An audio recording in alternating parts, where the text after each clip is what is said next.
और फिलहाल हम अपने जोगराम पटेल से भी जुड़ना चाहेंगे, जो संसदीय कार्य मंत्री, उनसे वो कुछ कह रहे हैं, उनसे सुन लेते हैं सीधे क्या कह रहे हैं संसदीय कार्य मंत्री। उसमें इस बिल को पेश करके एक्ट के रूप में पास करेंगे, राज्यपाल के पास जाएगा और जब भी इसकी विधिवत जो भी प्रक्रिया पूरी होने के बाद ये कानून बन जाएगा।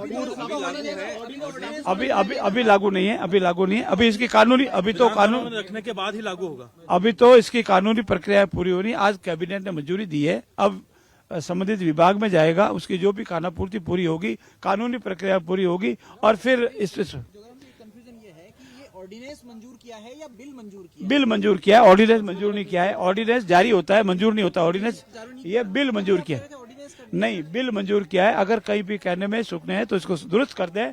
ये बिल को मंजूरी दी है कैबिनेट ने, सीधा विधानसभा में ही आएगा, उसके विधानसभा में भी आ सकता है। मुख्यमंत्री वसुंधरा राजे ने भी ये रखा था और उस पूर्व में ये मैं आपको स्पष्ट कर दूं, पूर्व में ऐसा कानून पारित हुआ था, परंतु राष्ट्रपति महोदय से मंजूरी नहीं मिली, इसको वापस आ गया, उसको वापस ले लिया है और उसके स्थान पर ये नया बिल लाए। इसमें क्या क्या अलग? कानून की जो वो करीब समाधान सब दूर कर दिया, जो भी आपत्तियां थी उस सबको दूर कर दिया। एक लव जिहाद को लेकर के आपने कही, लेकिन जब विवाह या निकाह हो जाता है दो लोगों के बीच में तो वो तो ऑटोमेटिक धर्म, हम इसको धर्म, हमने हमारा मुख्य उद्देश्य, हमारा जो आज का कानून है वो धर्म, जबरदस्ती धर्म को रोकना है, धर्म को बदलने से रोकना है।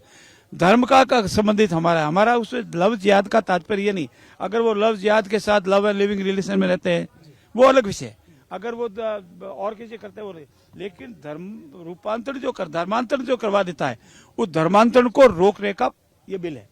आपका बहुत बहुत धन्यवाद। किस जरूरत को देखते हुए लाना पड़ा ये बिल? क्या प्रदेश में ऐसे मामले आ रहे थे ज्यादा संख्या में? बहुत संख्या में आ रहे थे, विशेषकर मेरे आदिवासी क्षेत्रों में आ रहे थे, बांसवाड़ा, डूंगरपुर, उस एरिया में आते थे, हमारे यहाँ भी बहुत आते थे। सामाजिक अव्यवस्था होती थी, कानून व्यवस्था भंग होती थी, अनेक धर्मों में, अनेक समाजों में इस तरह से क्रिया प्रतिक्रिया होती थी और कानून व्यवस्था को कायम रखने के लिए भी जरूरत है, इसीलिए लाया गया। बीएपी और बीटीपी को काउंटर करने के तरीके के रूप में भी देखा जाए? नहीं, इसका कोई संबंध नहीं है। तो जो प्रलोभन आ रहा है आदिवासी अंचल के लोगों में, उसके लिए तो आप लोग जागरूकता अभियान भी चला रहे हैं और वो भी कर रहे हैं, वो भी एक भाग है। कानून इसीलिए लाने की जरूरत पड़ जाई है कि ऐसे लोग जो है बार बार आदी हो चुके थे, प्रलोभन देते थे, आर्थिक समझबाग दिखाते थे, पता भी नहीं लगता था और उनको रोकने के लिए बार बार अनेक तरह के गिरोह बने हुए थे। उनको रोकने के लिए कानून लाने की आवश्यकता थी, इसीलिए कानून लाए। धन्यवाद। इससे मिशनरीज पर लगाम कसी जा सकेगी?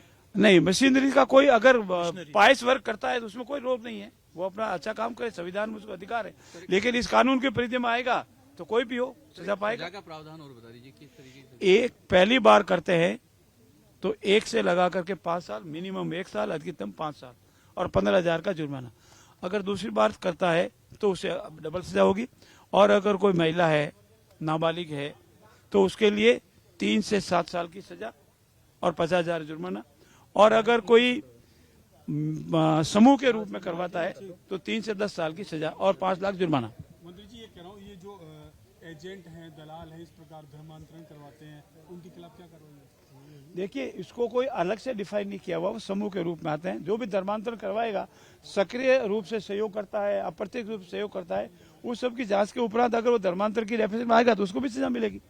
धन्यवाद। इंतजार करो। जोगराम जी